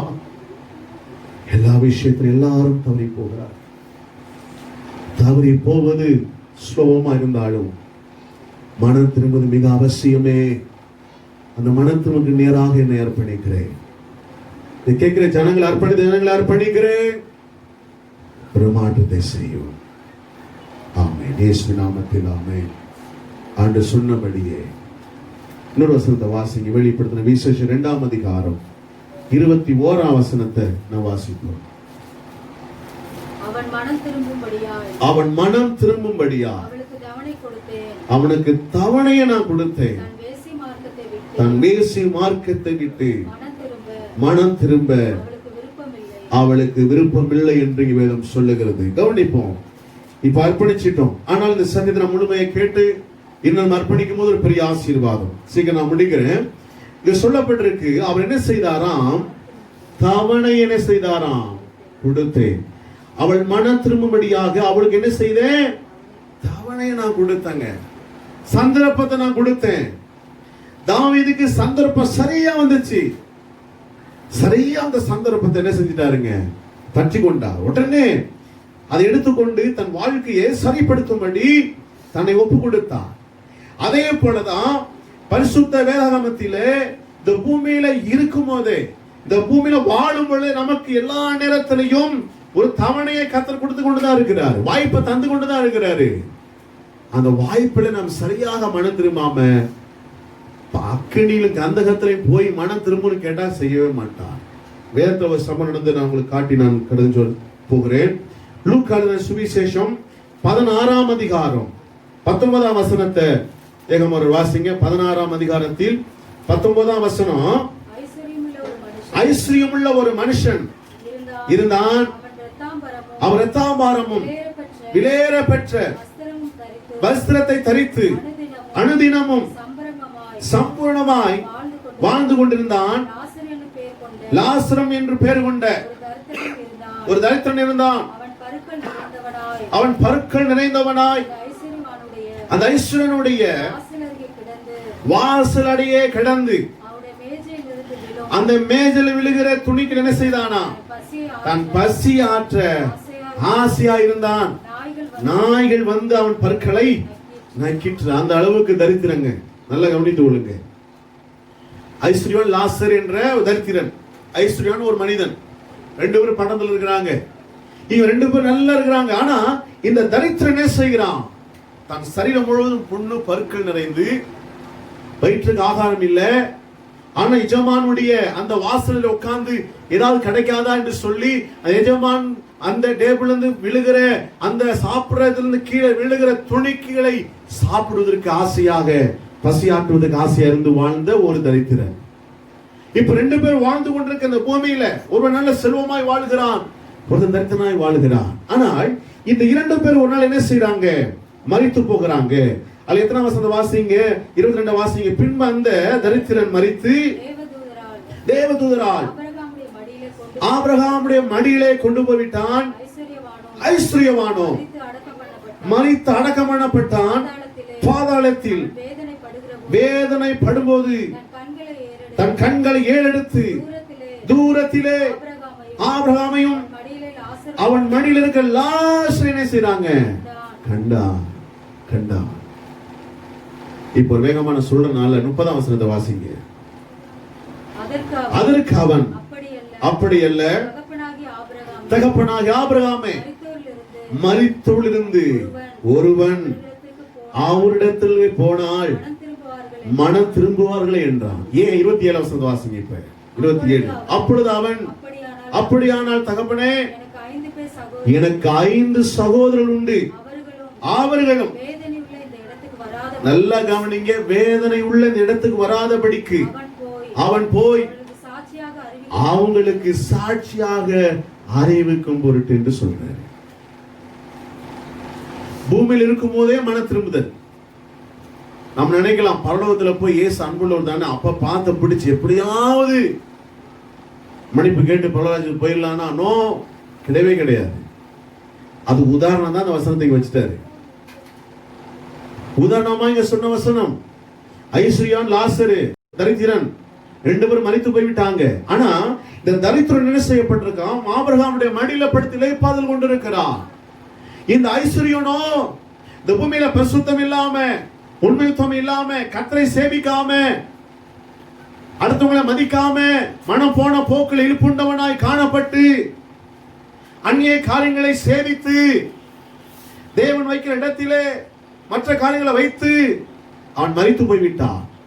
மனம் திரும்ப எவ்வளவு அவசியம் இருந்து அவன் மனம் திரும்பாமல் அவன் தன்னுடைய பாவத்திலே மரித்து போய்விட்டான்.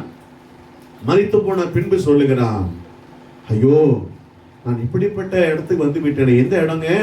வேதனை நிறைந்த இடம் என்று வேதம் சொல்லுகிறது. அதை வாசிக்கும் பொழுது 23, பாதாளத்தினாலே அவன் வேதனைப்படுவதை தன் கண்களை ஏறெடுத்து பாருங்க. வேதனைப்படுகிறான். இது அக்கினி வேதனை. அது உள்ள போய் யாரும் தப்ப முடியாது. இந்த உலகத்தில் இருக்கும்போது நீங்கள் நானும் தப்பித்துக் கொள்வதற்காக தான் பரிசுத்த வேதாகம், இப்படிப்பட்ட ஜெபம், ஆராதனை, தேவ செய்தி, நேரம் எல்லாம். அப்ப மனம் திரும்ப அவசியம் உள்ளவர்களாய் மாற வேண்டும். இந்த தரித்திரன் ஐஸ்வர்யான் சொல்றான், 5 பேரின் சகோதரன் உண்டு. இந்த 5 பேரை காப்பாற்றுவதற்கு இந்த பாதாளத்திலிருந்து என்ன செய்ய ஒருத்தனை கொண்டு போய் விடும். அவன் சொல்லுவான்ல, அப்ப மனம் திரும்புவதற்கு. அப்ப ஆண்டு சொல்றாரு 31, அதற்கு அவன் மோசேக்கும் தீர்க்கதரிசிகளுக்கும் செவி கொடாவிட்டார், மரித்திருந்து ஒருவன் எழுந்து போனாலும் நம்ப மாட்டான்னு சொல்லிவிட்டான். ஐயா, இருக்கும் போதே தீர்க்கதரிசிகள், ஊழியக்காரர்கள், இப்படி பரிசுத்தவான்கள் சொல்லும் போது நீ மனம் திரும்பாம வேற யாரு வந்து மரித்திருந்து எழுப்பி வந்து சொன்னா நீ எப்படி கேப்ப அப்படின்னு கேட்கிறாரு. அப்ப மனம் திரும்புகிற இந்த காலகட்டத்திலே, இந்த நேரத்திலே நீங்கள் நானும் மனம் திரும்பி தேவ சமூகத்திலே காணப்படும் பொழுது இந்த ஐஸ்வர்யவான் பாதாளத்திலே போய் எப்படியாவது மனம் திரும்ப வேண்டும் என்று நினைத்தாலும் முடியவில்லையே. அதான் வெளிப்படுத்தின விசேஷம் 2 அங்கே வாசித்த 2ஆம் அதிகாரத்துல அங்க 21ஆம் வசனத்துல வாசித்தோம். தவணை கொடுக்கப்படுகிறது, சந்தர்ப்பம் கொடுக்கப்படுகிறது. மனம் திரும்புவதற்கு சந்தர்ப்பம், எல்லாவற்றையும் கர்த்தர் வாய்ப்பு தருகிறார். அப்ப நீ மனம் திரும்பாம பாதாளத்துல போய் நான் மனம் திரும்ப நீ கேட்டீங்கன்னா கிடையவே கிடையாது. வாழ்க்கையில மாற்றத்தை கொண்டு வரவே முடியாது. லூக்கா 15:7 வாசிக்கும் பொழுது, ஒருவர் 7ஆம் வசனத்தை வாசிங்க. லூக்கா 15:7 வசனத்துல மனம் திரும்ப அவசியம் இல்லாத 99 நீதிமானை குறித்து சந்தோஷம் உண்டாதை பார்க்கிறோம். மனம் திரும்புகிற ஒரே பாவி நிமித்தம் பரலோகத்தில் மிகுந்த சந்தோஷம் உண்டாகும்படி என்று உங்களுக்கு சொல்லுகிறேன். ஆண்டு சொல்றாரு பாருங்க. 99 நீதிமான்களும் 99 நீதிமான்கள் மனம் திரும்ப அவசியம் இல்லாத பட்சத்தில், எவ்வளவோ செய்தி கேட்டு மனம் திரும்பாத அவசியத்தில் அதை கூட ஆண்டு பாரு, சரி மனம் திரும்ப போய் உனக்கு ஒண்ணு எனக்கு ஒண்ணு நஷ்டம் இல்லை, உனக்கு தான் நஷ்டம்னு சொல்லிட்டு ஒரு பாவி மனம் திரும்புவது பரலோகமே என்ன செய்தாங்க? சந்தோஷங்க. அப்ப இன்றைக்கு நீங்கள் நானும் மனம் திரும்புவது பரலோக ராஜ்யம் சந்தோஷப்படத்தக்கதா. அப்போ சொன்னபடி 8:22 சொல்லப்பட்டிருக்கு. 8ஆம் அதிகாரம் 22ஆம் வசனம் வேகமாக வாசிங்க. நீ உன் துர்க்குணத்தை விட்டு என்ன செய்யணுமா? மனம் திரும்பி தேவனை நோக்கி வேண்டிக்கொள். எடுத்த வாசிங்க 8:22. ஆகையால் நீ உன் துர்க்குணத்தை விட்டு. அப்ப பாருங்க, நம்முடைய துர்க்குணம், நம்முடைய பிடிவாதம், நம்முடைய வைராக்கியம், நம்முடைய முரட்டுகள், நம்முடைய எல்லா விதமானத்தை விட்டு என்ன செய்ய? நீ மனம் திரும்பி தேவனை நோக்கி வேண்டிக்கொள். துர்க்குணம் வேண்டாம். இது யாருக்கு சொல்றாங்க? சீமோன் என்ற ஒரு மனுஷன் பட்டன் என்ன செய்யணும்? ஜனங்களை மாய வித்தையினால மயக்கம் பண்ணி வைத்திருந்தான்.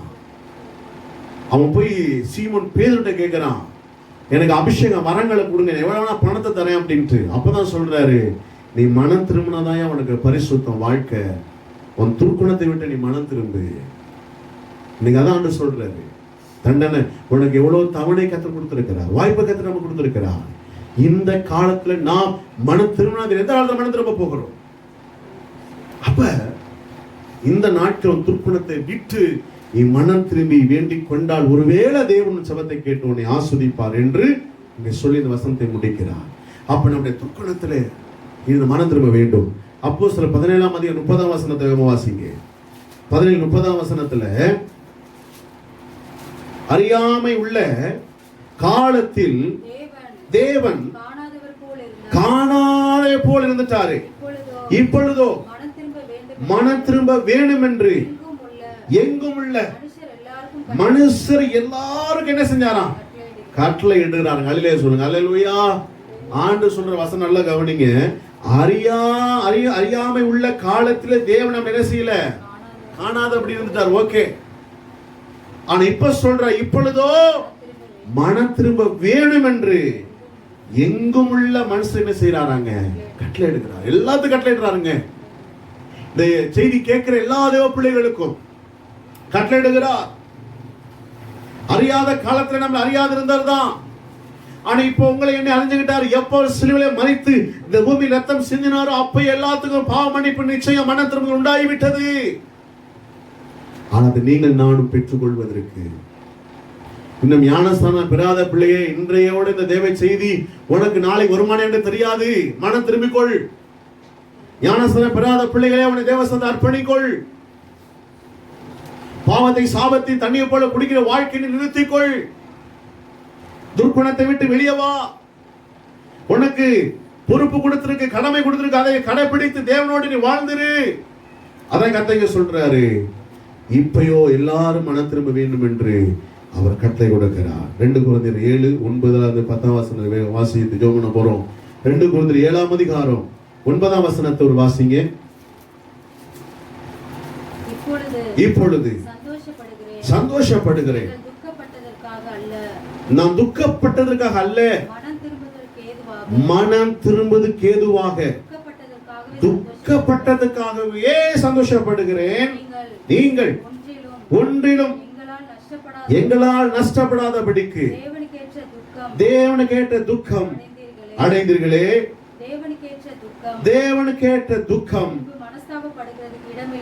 பின்பு மனஸ்தாபப்படுவதற்கு இடமிடாமல் ரட்சிப்புக்கு ஏதுவான மனம் திரும்பல் உண்டாயிருக்கிறது. அல்லேலூயா சொல்லுங்க. அல்லேலூயா. இங்க பவுல் கொரிந்தியருக்கு எழுதும்போது சொல்றாரு பாருங்க, இப்படி நான் சந்தோஷப்படுகிறேன், நீங்கள் துக்கப்படுவதற்காக அல்ல, மனம் திரும்புவதற்கு ஏதுவாக துக்கப்படுறீங்க பாருங்க. அதை நினைச்சு பிதா நீங்க சந்தோஷப்படுற. அல்லேலூயா சொல்லுங்க. ஹல்லேலூயா. ஹல்லேலூயா. ஐயா, நான் பாவம் செஞ்சிட்டேயா, நான் கர்த்தருக்கு துரோகம் செஞ்சிட்டேயா, கர்த்தருக்கு நான் சரியில்லாம வாழ்ந்துட்டேயா.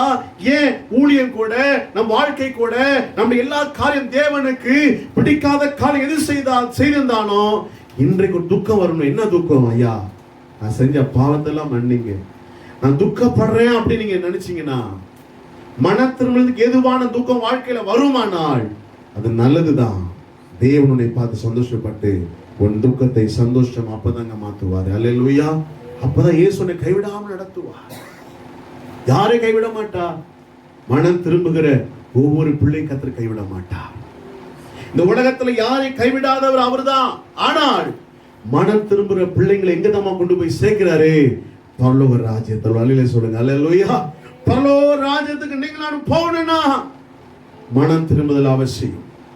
நீ கேட்ட வார்த்தை, எங்கெங்கெல்லாம் நீ விழுந்து போனாயோ, எங்கெங்கெல்லாம் தேவனை தூஷித்தாயோ, எங்கெல்லாம் தேவனுக்கு அருவருப்பான காரியம் செய்தாயோ, அதிலிருந்து நீ மனம் திரும்பி நீ தேவனோடு கரம் பிடிப்பாய் என்று சொன்னா, தேவன் உன்னை எல்லா தீமைக்கு விலக்கி உன்னை காத்து உன்னை ஆஸ்வதிக்கிற தேவனாய் இருக்கிறார். மத்தேயு 3:8 சொல்லப்பட்டபடியே மன திரும்பலுக்கு ஏற்ற கனிகளை கொடுக்க வேண்டும். இப்ப மனம் திரும்பிட்டோம், மன திரும்புதலுக்குள் வந்துட்டோம். ஆனா இப்ப மனம் திரும்பின பிள்ளைங்க வாழ்க்கை கடைசியா காத்து என்ன நம்ம எதிர்பார்க்கிறாரு? வாசியம் 3:8 சொல்லப்பட்டிருக்கு, மனம் திரும்புதலுக்கு ஏற்ற கனிகளை கொடுக்க. அப்ப கனிகள் நிறைந்த வாழ்க்கை தான் மனம் திரும்புதலுக்கு அவசியம்.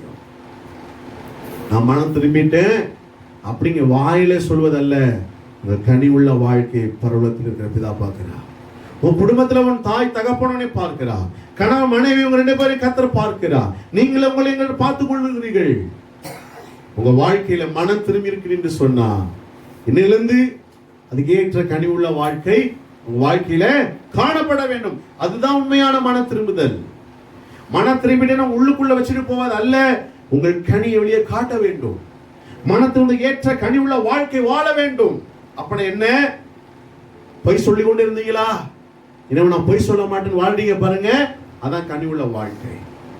நான் டிவி பார்த்துக்கிட்டே இருந்தேன், சீரியல் பார்த்துக்கிட்டே இருந்தேன், சினிமா படத்தை பார்த்துக்கிட்டே இருந்தேன், உட்காந்து மணிக்கணக்கா செல்போன்ல கண்டதை நோண்டிக்கிட்டு பார்த்துக்கிட்டு இருந்தேன், அது வந்து மனம் திரும்பிங்க பாருங்க, அதான் கனி உள்ள வாழ்க்கை. என் வாழ்க்கையில சண்டை பிரச்சனை போராட்டம் கீழ்ப்படியாமல் போனேன், அதுல இருந்து பண்ண மாறிவின பாருங்க, அதான் கனி உள்ள வாழ்க்கை. இதான் மன திரும்புதல். நான் ஜெபம் பண்ணாம இருந்தேன், இப்ப நான் ஜெபம் பண்ணி கர்த்தருக்காய் வாழ்றேன் பாருங்க, அதான் மன திரும்புதல், கனி உள்ள வாழ்க்கை. வேதத்தை நான் தொடவே இல்லை, பைபிளை நான் தொடவே இல்லை, ஆனா நீங்க பைபிளும் கைமா இருக்கிற வேதத்தை வாசிக்கணும் பாருங்க, அதான் மன திரும்புதல், கனி உள்ள வாழ்க்கை. நிறைய சொல்லலாம். அப்ப கனி மன திரும்புவதற்கு ஏற்ற அவசியம் உள்ள பிள்ளைகளாய் இன்றைக்கு நீங்கள் வாழும் பொழுது அவங்க தான் கனி உள்ள வாழ்க்கை வாழ்ந்து கர்த்தர் உங்களை ஆசீர்வதிப்பார். எனக்கு அன்பான தேவ பிள்ளையே, யாரை கர்த்தர் கைவிட மாட்டார். மனம் திரும்புகிற ஒவ்வொரு பிள்ளையும் அவர் கைவிட மாட்டார். உபாகமம் புஸ்தகம் 30ஆம் அதிகாரம் 19-20 வாசித்து நாம் ஜெபம் பண்ண போகிறோம். உபாகமம் 30 நீங்கள் ஏற்கனவே எடுத்த அந்த வசனம் 30ஆம் அதிகாரம் 19-20 வாசித்து, நான் ஜீவனையும் மரணத்தையும் ஆசீர்வாதத்தையும் சாபத்தையும் உனக்கு முன் வைத்தேன் என்று உங்கள் மேல் வானத்தையும் பூமியையும் இன்று சாட்சி வைக்கிறேன்.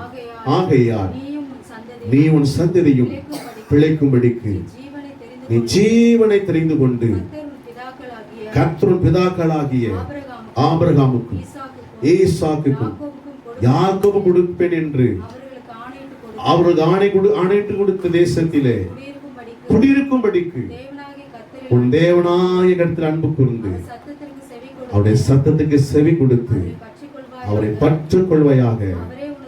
அவரே உனக்கு ஜீவனும் தீர்க்காயுசுமானவர். அல்லேலூயா.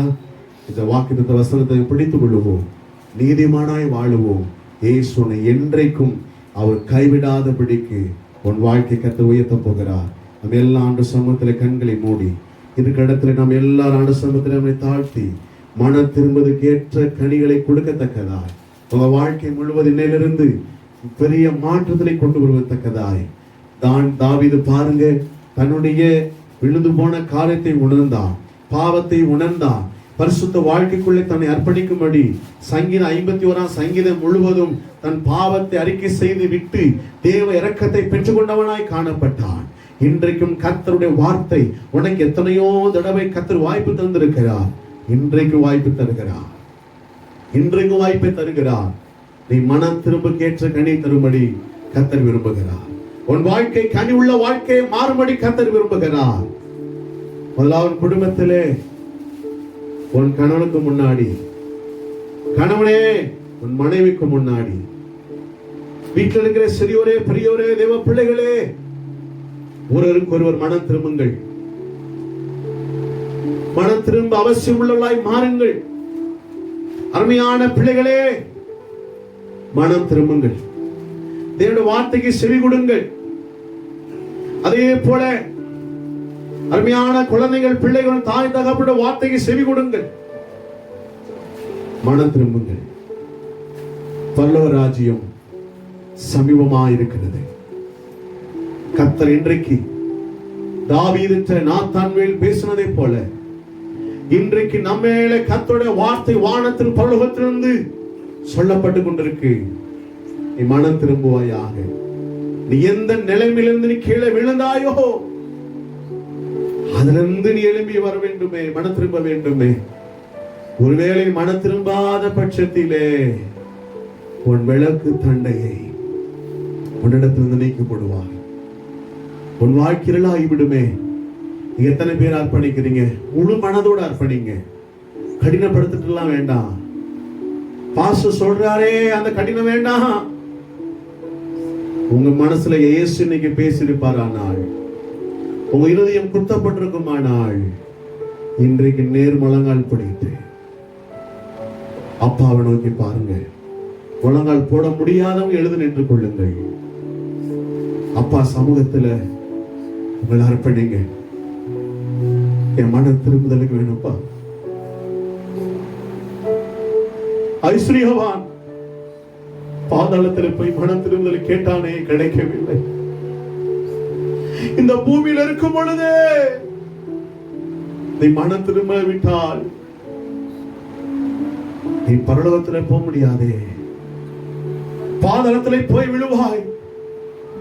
அந்த பாதாளம் எரிந்து கொண்டிருக்கிறது. கந்தகம், அக்கினி ஜுவாலை. அது வேதனை நிறைந்த இடம், இருளான இடம். அங்கே அழுகையும் சத்தமும் கூக்குரலும் கேட்கிற இடம். அதுல போய் நான் மனம் திரும்புறேன் நீ சொல்லுவாயானால் நீ முட்டாளே. நீ அதுல இருந்து மனம் திரும்ப முடியாத பிள்ளையே. நீ இருக்கிற இந்த காலத்திலே நீ மனம் திரும்ப வேண்டும். கரைகளை உயர்த்தி பாவி என் மீது ஏனெந்த அன்பு ஒன்றும் புரியலையே, சித்தம் என் மீது வைத்திட்ட பின்னும் வாழ தெரியலையே. பாவி என் மீது ஏனெந்த அன்பு ஒன்றும் புரியலையே, சித்தம் என் மீது வைத்திட்ட பின்னும் வாழ தெரியலையே. இன்னும் வாழ தெரியலையே, இன்னும் வாழ தெரியலையே. மண்ணான மனிதனா என்னால் எதுவும் ஆகுமா? மண்ணான மனிதனா என்னால் எதுவும் ஆகுமா? உன் பிள்ளையா வாழக்கூடுமா? உன் பிள்ளையா வாழ முடியுமா? மண்ணான மனிதனா என்னால் எதுவும் ஆகுமா? அர்ப்பணிச்சு சொல்லுங்க. மண்ணான மனிதனா என்னால் எதுவும் ஆகுமா? உன் துதிய நான் சொல்லக்கூடுமா? பிள்ளையா உன் பிள்ளையா வாழ முடியுமா?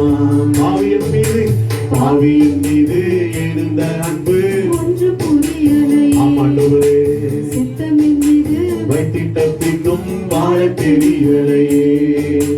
பாவியின் மீது எழுந்த அன்பு ஒன்று புரியலையே, சித்தமின் மீது வைத்திட்ட பின்னும் வாழ தெரியலையே. இன்னும் வாழ தெரியலையே.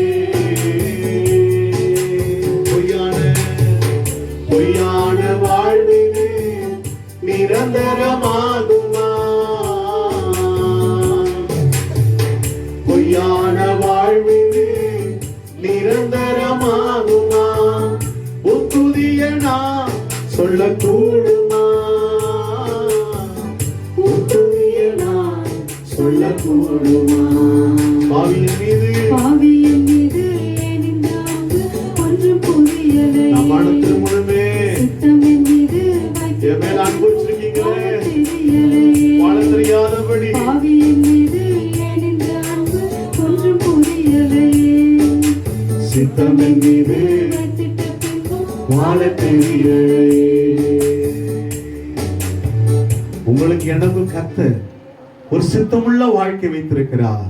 நீ மனம் திரும்பி பரலோகத்துக்கு வர வேண்டும் என்பதே தேவனுடைய சித்தங்க. வேதம் சொன்னபடியே ஒருவரும் கெட்டு போவதற்கு அவர் விருப்பம் இல்லாம எல்லாரும் மனம் திரும்ப வேண்டும் என்று விரும்பி அவர் நீடிய பொறுமை உள்ள தேவனாய் இருக்கிறார். நீங்கள் நானும் மனம் திரும்ப வேண்டும் என்று விரும்புகிறார். நீடிய பொறுமை உள்ளவராய் இருக்கிறார். கரங்கள் வைத்து சொல்லுங்கப்பா, இன்னைக்கு நான் மனம் திரும்புறேன்ப்பா, இன்னைக்கு நான் மனம் திரும்புறேன்ப்பா, என் பாவத்தை நான் அறிக்கை செய்யறேன்ப்பா, என் பாவத்தை அறிக்கை செய்து அதை விட்டு நான் வெளியே வரேன்ப்பா, இனி என் வாழ்க்கை நான் பாவம் செய்ய மாட்டேன்ப்பா. என்னை நம்புங்கப்பா. எத்தனை பேர் சொல்றீங்க? உங்களை உண்மையா அர்ப்பணிக்கிறீங்களா? உங்களை உண்மையா அர்ப்பணிக்கிறீங்களா? பாவத்தின் சம்பளம் மரணங்க. பாவத்தின் வேதனை எது கொண்டுருங்க. பாவத்தை நம்மளை விட்டு நீக்கி போட்டு பாவமே செய்யாத நம் ஆண்டவராக இயேசு சிலுவையில பலியானாரே. அந்த அன்பை புரிந்து நாம், நீங்கள், நானும் மனம் திரும்ப வேண்டுமே, மனம் திரும்ப வேண்டுமே.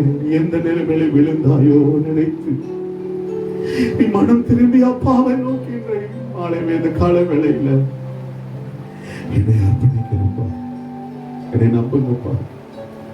இனி என் வாழ்க்கையில கனிவுள்ள வாழ்க்கையை நான் வாழ்வோம்ப்பா. நான் மன திரும்ப ஏற்ற கனிவுள்ள வாழ்க்கையை நான் வாழ்வோம்ப்பா. என்னை நம்புங்கப்பா. எனக்கு இன்னைக்கு இந்த வாய்ப்பை தந்திருக்கீங்கப்பா. இதை நான் யூஸ் பண்ணலன்னா என்னை விட பைத்தியக்காரன் யாருங்கப்பா. இன்னைக்கு இந்த வார்த்தை நான் ஏற்று தாவீது உணர்ந்ததை போல நான் உணர்ந்து என் குடும்பத்தில், என் சபையில, என் ஊழியக்காரருக்கு, என் குடும்பத்தில் இருக்கிற கணவன் மனைவி 2 பேரும், பிள்ளைங்க எல்லாரும் கர்த்தருக்கும் சபைக்கும் ஊழியக்காரருக்கும் கனிவுள்ள வாழ்க்கைய நான் வாழுவேன். எத்தனை பேர் சொல்லுங்க? எங்களை நம்புங்கப்பா. ஒரு முறை எங்களை நம்புங்கப்பா. நாங்கள் மனம் திரும்பி பல ராஜ்யத்தில் வந்து உம்மோடு கூட இருந்து வாழுவதற்கு எங்களை தகுதிப்படுத்துகிறவரே. இன்றைக்கு நான் மேல் உணர்ந்து உடனே உணர்ந்து கொண்ட தாவீதை போல இருக்கிற அநேக தாவீதை நீ உணர்த்துவதற்காய் ஸ்தோத்திரம். அநேக தாவின் கூடார் என்று எழும்புவதற்காய் ஸ்தோத்திரம். விழுது போன தாவின் கூடாரத்தை மீண்டும் கட்டிட தேவன். இன்றைக்கு இருக்கிற ஒவ்வொரு பிள்ளைகளும் இந்த வார்த்தை கேட்கிற ஒவ்வொரு பிள்ளைகள் வாழ்க்கையை கட்டுவதற்காய், சமாதானத்தை கட்டுவதற்காய், பரிசுத்தத்தை கட்டுவதற்காய், சந்தோஷத்தை கட்டுவதற்காய், பரிசுத்தம் சத்தியத்தை கட்டுவதற்காய், பிள்ளைங்க வாழ்க்கையை சீர்படுத்துவதற்காய், நீ ஆசீர்வதிப்பதற்காய் நன்றி. ஆண்டாதான் சொல்றாரு, நீ மனம் திரும்பினால் போதும், நான் உன்னை சரிப்படுத்தி விடுவேன், நான் உன்னை உயர்ந்த இடத்தில் வைத்து விடுவேன். தாவீதின் கூடாரத்தை எழுப்பினவர், தாவீதின் வம்சத்திலே பிறந்த நம் தேவன் இன்றைய உன்னை பார்த்து சொல்லுகிறார், உன்னுடைய அநேக காரியங்களை செய்யும்படி தேவன் மேலே திட்டம் வைத்திருக்கிறார். தாவீது மேல வைத்த திட்டம் உண்மை, உன் மேல வைத்த திட்டம் உண்மை. இன்றைக்கு நீங்கள் நான் கரங்களை உயர்த்தி அப்பாவை நோக்கி மனம் திரும்பி இருக்கிறப்பா, என்னை நம்புங்கப்பா, என்னை நம்புங்கப்பா, என்னை நம்புங்கப்பா, என்னை நம்புங்கப்பா. Thank you, Jesus. Thank you, Jesus. நீ சொன்ன வார்த்தைகளுக்காக நன்றி அப்பா. இந்த வார்த்தைகளோடு நிரப்பினதற்காக நன்றி அப்பா. இப்படி நம்புற பிள்ளைங்க, மனம் திரும்புற பிள்ளைகளை தாய் தகப்பனை கைவிட்டாலும் அவனை கைவிட மாட்டார். அவன் நாம நிமித்தவனை கைவிட மாட்டார். உன்னை செய்யளவும் அவர் உனக்கு செய்து சொன்னதை செய்யளவும் உன்னை கைவிட மாட்டார். என்றென்றைக்கு உன்னை கைவிட மாட்டார். நீ உயிரோடு இருக்கிற நாள் வரையும் ஒருவனோடு கேத்திரிக்காதபடிக்கு மோசேயோடு யோசுவாவோடு இருந்த தேவன் உன்னோடு கொண்டிருந்து உன்னை விலகாமல் கைவிடாமல் உன்னை காப்பார். கரங்களை தட்டி ஆண்டவருக்கு நன்றி, நன்றி, நன்றி, நன்றி, நன்றி, நன்றி. மகா இரக்கமும் கிருபையும் உள்ள நல்ல பிதாவே, ஆசீர்வதிக்கப்பட்ட அருமையான காலவேளைக்காய் நன்றி. ஜீவனுள்ள வார்த்தைகளோடு பேசுனதுக்காய் ஸ்தோத்திரம். இந்த ஆராதனை முழுவதும் மகிமை வெளிப்பட்டதற்காய் ஸ்தோத்திரம். கேட்ட பிள்ளைகள், அர்ப்பணித்த பிள்ளைகள், இதோ நன்மை பெற்ற பிள்ளைகள், மன திருமலை பெற்ற பிள்ளைகள் ஒவ்வொருவரையும் ஆசீர்வதிப்பதற்காய் ஸ்தோத்திரம்.